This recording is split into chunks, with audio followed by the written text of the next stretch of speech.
Welcome to another episode of F and Doc TV. I'm your host, Tony J, and if you're new to this channel, click the like, share, subscribe, and hit the notification bell for more upcoming episodes. Now I'm going to jump into this new topic about Howard University. Over the past couple of months, Howard University has had a protest. And Howard University right now is like it's kind of simmered down a bit after the last couple of months, but I know in the month of October they've had a lot of protests, and I wanted to talk about this issue because Howard University was one of the schools that I actually ended up applying to in 2007. In my senior year of high school. At one point I wanted to go to Howard University, and in the midst of me applying, somebody told me some things about Howard University that in hindsight I didn't want to believe, but now that a lot of these things have come to the forefront with social media, Howard University is really put in the crosshairs of problematic issues with HBCUs. Now I'm going to talk about the issue of HBCUs because, for one, I went to Morgan State University before I transferred to Towson University to finish out my communications major. And the contrasting difference between Morgan and Howard, there was a lot of differences, but there was also similarities as well with Morgan State and Howard University. But the reason why I'm bringing this issue up was because this topic is very personal to me, because I attended an HBCU, and when you attend an HBCU, you come in with a different set of expectations. Not the type of expectations you might see at a predominantly white institution. And when I transferred to a predominantly white institution, I know that the standards and academic rigor were totally different from the standards in what you might get at a historically black institution. When it comes to issues like turning your papers in on time, when it comes to issues like citations and in-text citations and stuff like that, a lot of things HBCUs are very flexible on. In a lot of ways, predominantly white institutions and traditional colleges, they're not. When it comes to academic rigor, predominantly white institutions are very stringent on their set of standards when you write or complete a paper. Plagiarism is one of the biggest things that happens to be a flexible point with both a HBCU and a PWI, because in some respects at a PWI they take plagiarism seriously. At a HBCU, maybe not so. You have some wiggle room there. But when I was going to Morgan State, it was a lot of issues that I realized that I couldn't handle and I couldn't take anymore. So I decided, it was time for me to go. So, one of the reasons why I'm bringing this up with HBCUs is not to mock or demean or downplay the significance of historically black institutions, but to point out a very big problem with historically black institutions, that is the mismanagement of resources and the mismanagement of dormitories and the issue of unsafe conditions on campus. Now, when I was at Morgan State, my freshman dorm was O'Connell Hall.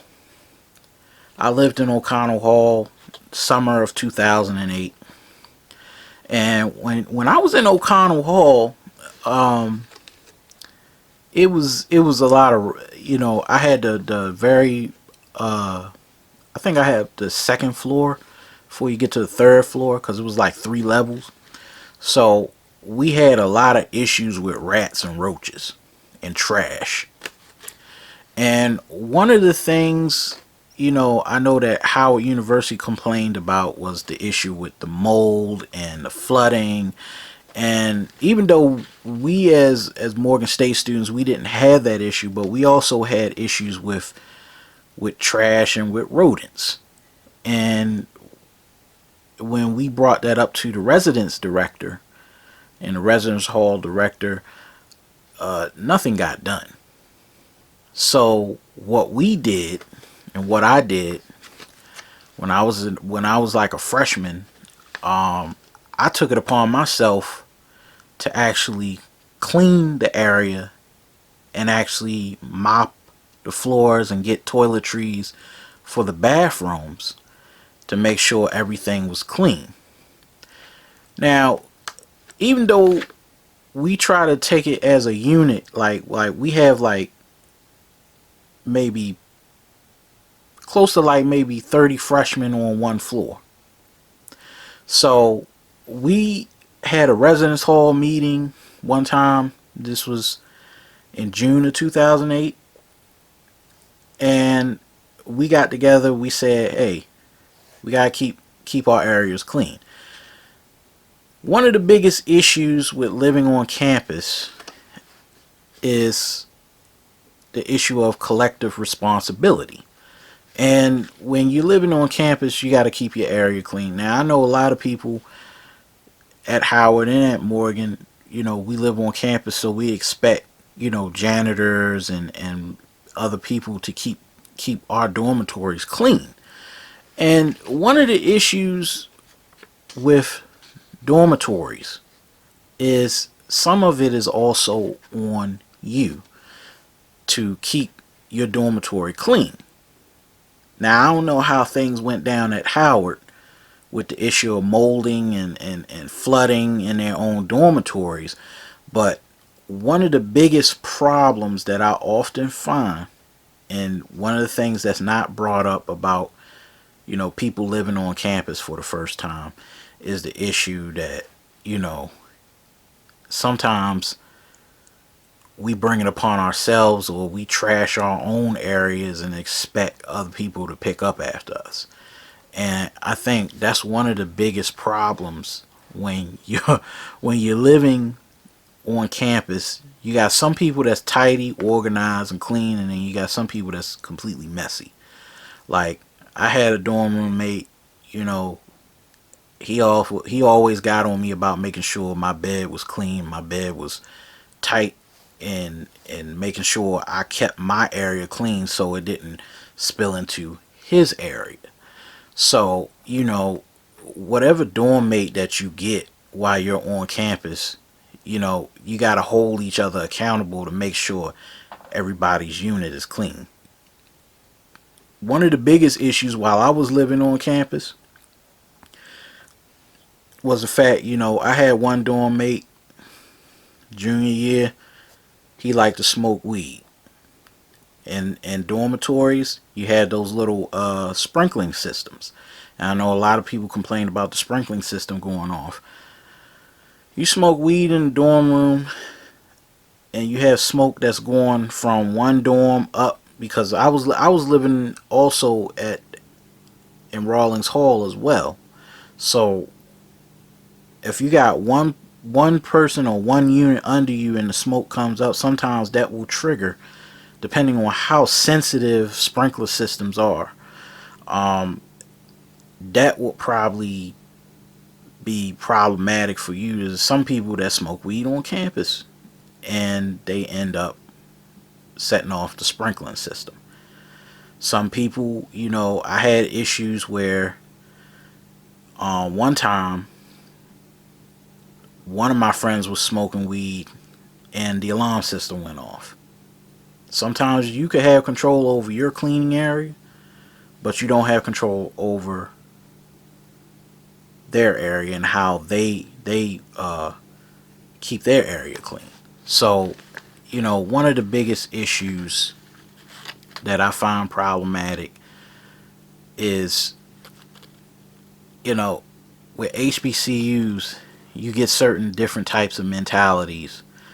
And sometimes you might get a bad mentality, and sometimes you might get a good mentality. A person who doesn't take care of themselves or is used to being around squalor, they might end up messing up your area, or they might be used to an unorganized or disorganized room. It's just things that you have to deal with while you're on campus.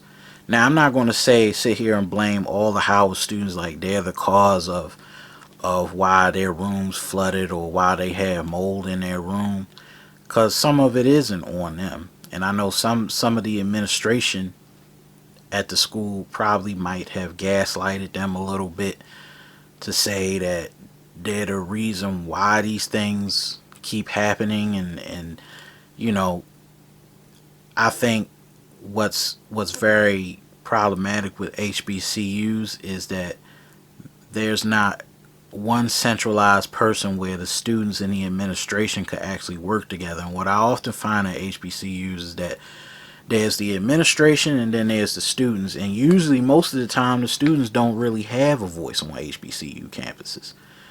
And I'm a testament of that, because when I went to Morgan State and I wanted things to get done and I had issues with financial aid, and making sure that I got my dormitory, residence hall key on time before I started classes, or making sure that I had my book scholarships on time. Most of the time, administrators run slower than the students, and sometimes they'll sit there and they'll have this administration will always point the finger at you, saying, "Oh, you're the problem and it's your responsibility," but you're coming forward making sure you stay on top of things, and they won't stay on top of everything, so you have to keep going behind them to make sure that things get done. And at HBCUs they have issues of nepotism. When I was at Morgan State, somebody's aunts or cousins or family members, they were always getting hired, and it's kind of a flagrant conflict of interest at HBCUs, because HBCUs are kind of like family oriented places. They're not like predominantly white institutions, where at predominantly white institutions there's accountability on both sides. It's not just a one-sided accountability. But at a HBCU, of course, there's the accountability on the student, but not on the administration that creates the problems for students that have to go into. So when you have somebody coming out of town or going to a school like Morehouse or Tuskegee or Clark Atlanta or something like that, then they have to deal with financial aid, or they have to come in and they find out, well, their financial aid package didn't arrive, or that the issue of their dormitory wasn't even secured, so they come out of town and they're left with nothing. They don't even get a stipend, so they're left without housing, and then they got to get back on a plane to go back home, and then deal with their financial situation. So that wastes money on the student, and also on the administration as well, because somebody else couldn't fill that dormitory. So they run out of dormitory space, and then they book housing, or they overbook housing, and then find out that there were more incoming freshmen than what they planned for, and then you got students either living out their car or living in hotel rooms because they can't get a dormitory on campus. And sometimes those things happen, but at a HBCU and at a college in general, none of those things are really supposed to happen. And I've had that experience at Morgan State. I don't think my experience at Morgan was any different than at Howard. Even though Howard is a more prestigious school, so in hindsight, Howard shouldn't even really be having these issues, and that's one of the biggest problems. Howard has has a very big issue with how they manage their administration and how administration connects with students. And sometimes students don't get what they really need. But then they say, they try, you get these older adults who are the alumni or the alumna. They say, well, it's your responsibility. It's, how it's the best place on earth, how it is what you make it, how hard, I've heard those phrases, how it is what you make it, and if you can't survive at Howard, you never survive anywhere else, and you never survive in the real world. And they get those, you get those cliches thrown at you as a student, as if you're the one that's crazy, but in reality you're not the one that's crazy. Sometimes it's the administration, and I've had to deal with that. I've had to deal with issues of bureaucracy and administrative issues when I was at Morgan State in the early 2010s. When I was going through school, I had to do what was called a Montebello Run. And what they call it on campus, the Montebello Run, is when you're sitting in class and you're taking your courses, and your name comes up with a star on it, then you have to get out of class and then either catch the bus or walk down to Montebello and go to the office and actually get your financial aid package situated. And then I was like, when I first came on campus, I didn't know the difference between the financial aid, the bursar's office, and the registrar. I didn't know those differences. When I got older, I started realizing that these were three separate entities. Like, the financial aid department is a separate entity in itself. Those deal with the bills. Those deal with the financial aid packages. Bursar's office deals with, taking care of the bills, and then registrar deals with, records and registration. So it's really different. But as a freshman, even in high school, they never tell you that these places are three separate entities in one building. So you had to figure out this shit on your own. But students have to be proactive in making sure that they get what it is that they need out of the university. They have to make demands. And one of the things I can say is that I could commend these students for actually making the demands and not letting things slide by. Because, college, at the end of the day, it's a business. It's not supposed to be something that, oh, well, you're here because I'm making your life better. No. I'm the student. I'm the customer. You give me what I need. I do what I have to do in order to get my credits so I can get the hell out of here. Because everything else is just a distraction. Other than that, you get your credits, you do what you have to do, and then you get the fuck out. You don't let the other things like distract you, because so many things, once you get to college, you get kind of starry-eyed. And I know the starry-eyed freshman, and I cause I've been there, the one that's kind of got the deer in the headlight syndrome. Don't know what they want to do, don't know what they're doing, but can get easily caught up in a lot of things and find themselves, being the freshman flunky. And that's not where you want to be. So I tell those students, make sure you tell the incoming freshmen what the game is before they get there. And don't let the older alumni lead you astray. Because a lot of these alumni, they'll lead you astray. And one of the things I often find very troubling about HBCUs is that they pride themselves on, homecoming shit. Oh, the bands is live, and they don't call us the Mecca for nothing, and we the Mecca, and you get all this it's the Mecca mentality. And I think that's what Howard prides itself on. It's more of a brand and an image, but behind that facade, it's a very aging infrastructure. And I could never understand that Howard has this large endowment, but they have an aging infrastructure. And it's at a lot of schools. A lot of schools similar, Morehouse, Spelman, Clark, Hampton, all these other schools. And they pride themselves on their illustrious history. And the first thing they show you, because they're a historically black institution, is they show you all these old pictures of, the Fisk Jubilee singers, and they put them in the pamphlets, and they give them like, well, you ought to apply to Fisk, or you ought to apply to Tuskegee, because this is where Booker T. Washington went.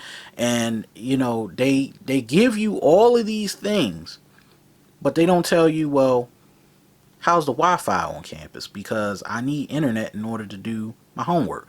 How are the dorms on campus? We don't really talk about that with freshmen. We don't talk about that with high school seniors, that you need to be focused more on whether or not this is going to be an institution that's going to be good for your educational attainment, versus you trying to contribute to their historical endowment to say, well, I went to an HBCU, so I'm a part of a legacy, or an institution that was built up from slavery. And they try to pride themselves on it, or and in some cases Howard tries to lean on that because it's their brand. And what I say about, schools used branding to attract more people, that's just business. But at the same time, behind that brand could be an aging infrastructure. It could be rotten to the core. It could be corrupt leaders. It could be people, that are problematic, that are running the institution into the ground. Remember, Howard is the same university that in 1989 almost tried to hire Lee Atwater. And everybody knows who Lee Atwater is. And there was problems even then. So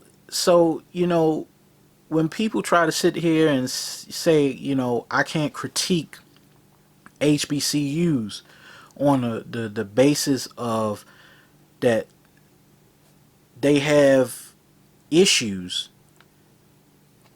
it starts to become problematic, because then it's like you want to be silent when it comes to an administration screwing over its students and taking their money, versus holding them accountable. And the biggest problem is that HBCUs don't want to be held accountable on the same level as predominantly white institutions. And I think that really needs to change, and it has to start with Howard, because Howard is a top school. I mean, Howard produced a vice president, a first female vice president, so you're never going to be able to escape that radar.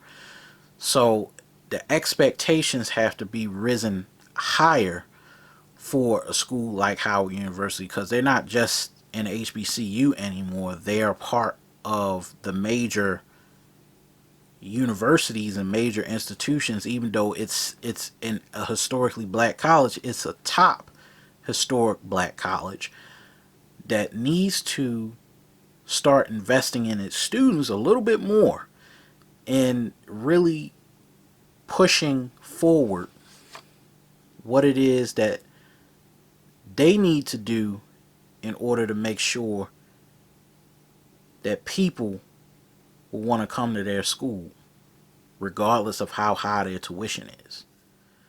Now, you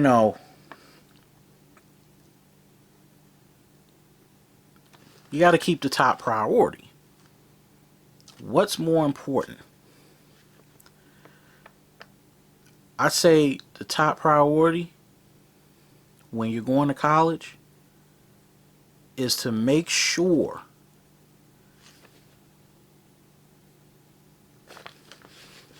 you have to make sure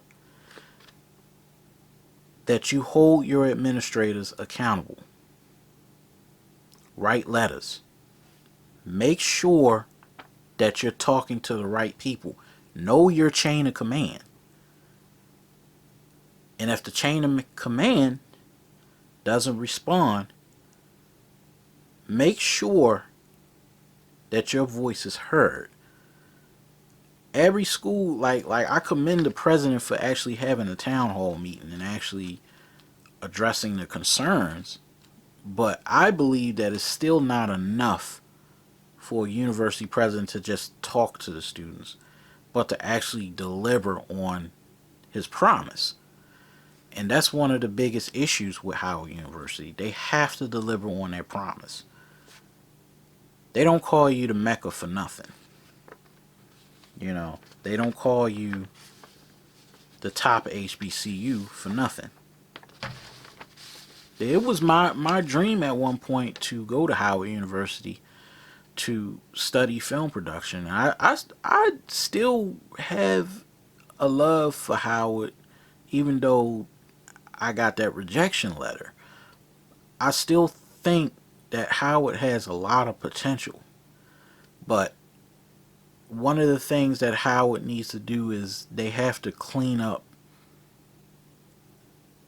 their administration. They have to clean house. And they have to have people in there, I would say younger administration, that will actually connect with students, to actually make students feel like they're just as much a part of campus as opposed to just being the student. And one of the big things overall with all HBCUs, I think there needs to be, there has to stop being this instance where students are treated like children, or treated like infants. And I feel like a lot of the administration infantilize a lot of their students. They baby them to the core, giving them, stuff like visitation rights, and telling them when they can't invite anybody into their dorm room. And it's like you go on campus to become an adult, but yet you impose restrictions that are kind of like being at home in somebody else's house. And I feel as though a lot of schools have to stop that, but mainly HBCUs, because a lot of HBCUs impose curfews on people. Like, this is not the Victorian era anymore. And that's one of the biggest problems.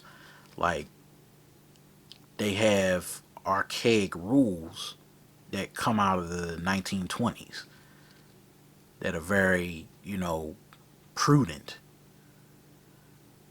And I think a lot of that comes out of HBCUs because they're more, a lot of these schools have been started by churches. And that's another thing that people don't understand about HBCUs is a majority of the HBCUs that you know about have been started by religious organizations and religious institutions down south. And a lot of people say, well,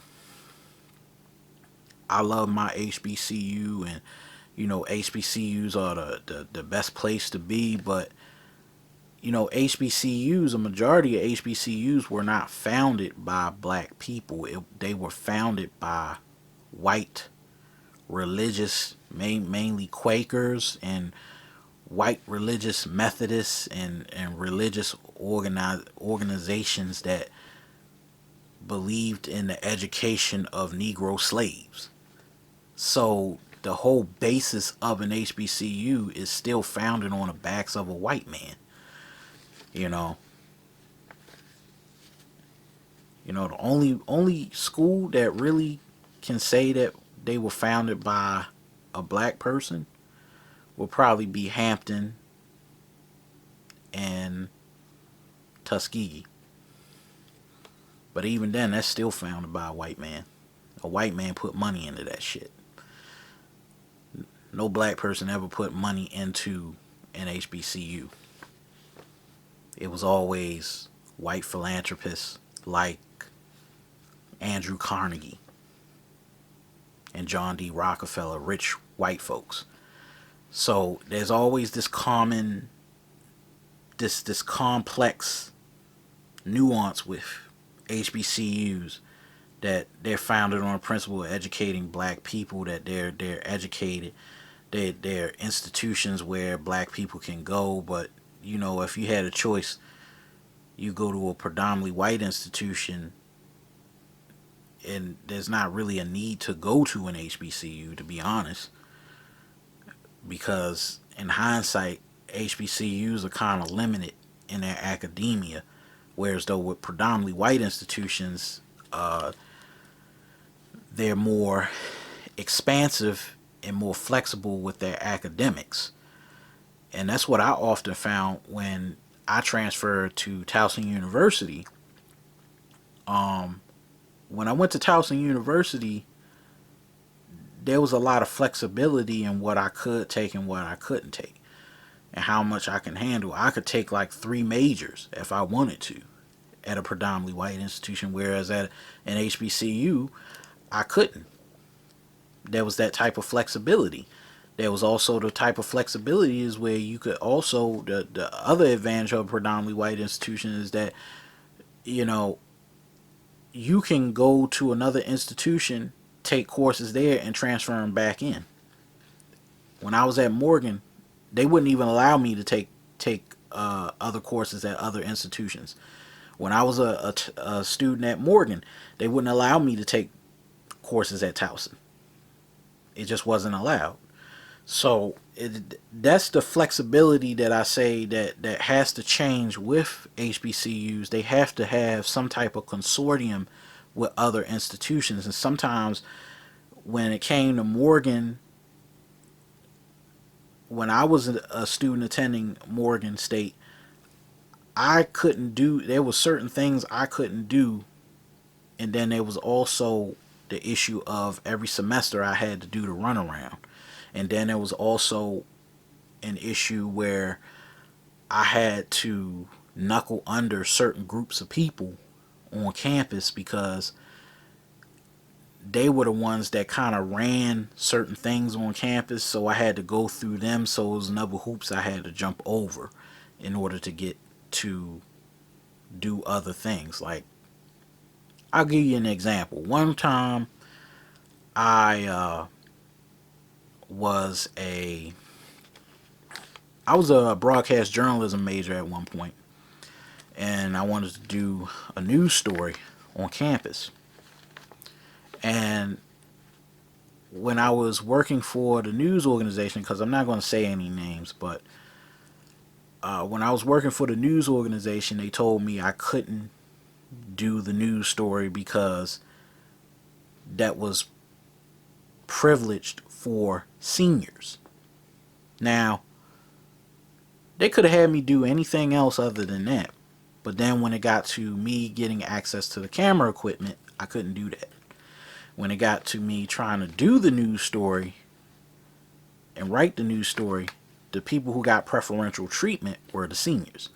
And that was one of the biggest issues. Is like, okay, you want me to be a student in the department, but yet you don't even want freshmen to take the best foot forward to start applying their skill set, so they know what it is, whether or not they're a good fit for the field or not.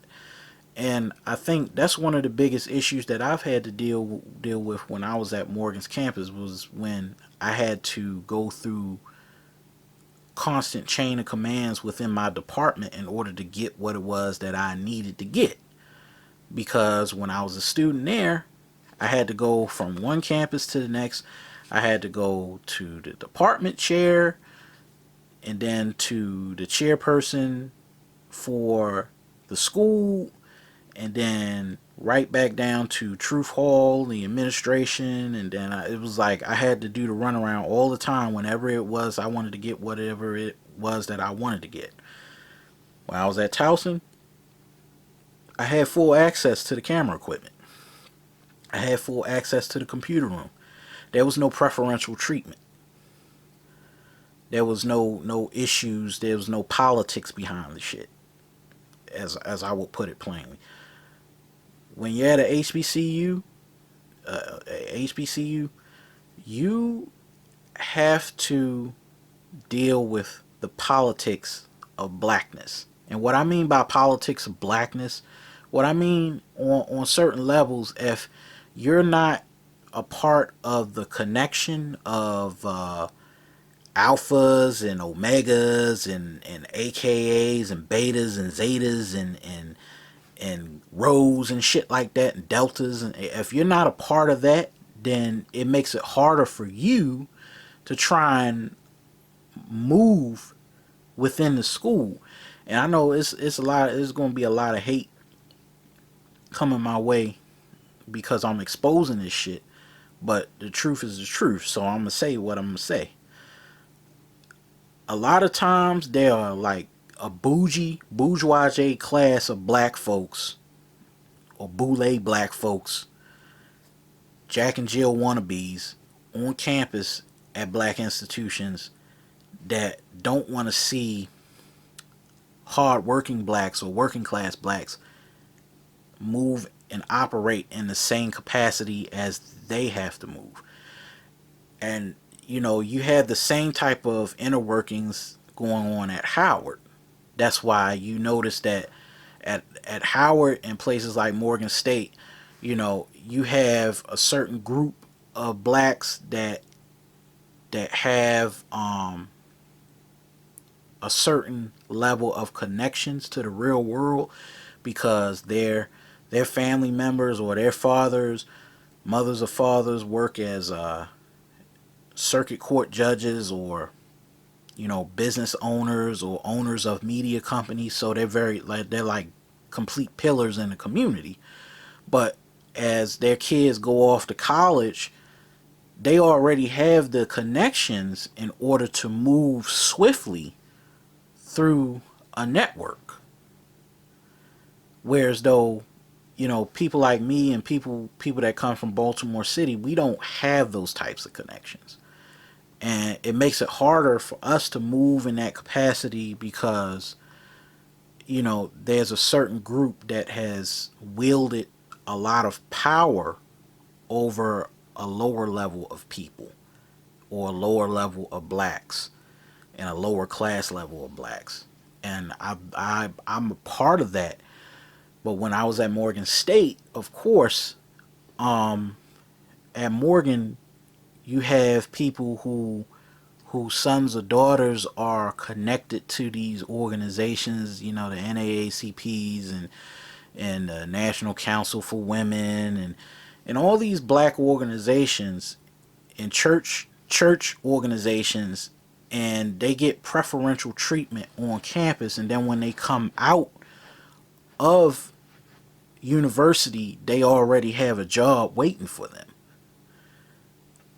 If you want to move around on campus, you have to go through them, or you have to make buddy with them in order to get things done on campus, or to make a significant impact. And I started to notice that when I was a student at Morgan, I couldn't get certain things done. I had issues where people were completely ignoring me or passing me over or didn't even take me serious because of what I had to go through or the type of person I was.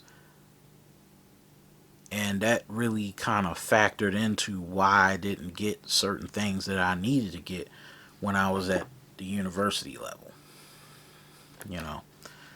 But to come back to my main point about Howard University. Howard is an interesting school, and it's important now that HBCUs are now under the microscope that we take time as students to make sure that people hold the administration accountable when they don't get what they need. Because in reality, I think, to be honest, we're going to have a lot of more issues beyond what we now know with Howard. And what we already know about Howard is Howard has been dealing with this issue for the last maybe 50 years, and nothing has changed. So then what does that reflects very poorly on the school, because now you have an issue where now unfortunately everything gets exposed on social media. And because everything gets exposed on social media, people will now see what's going on inside the school and decide not to want to send their kid to that institution. And that's one of the reasons why we're not just going to focus on just Howard, but HBCUs in general. Now, of course, Morgan State, my school, has really completely did a 360. It's not like what it was 10 or 11 years ago. But at the same time, I would say that right now, I think Morgan is making great strides to really make sure they serve their students, and I think Howard has to start going in that direction.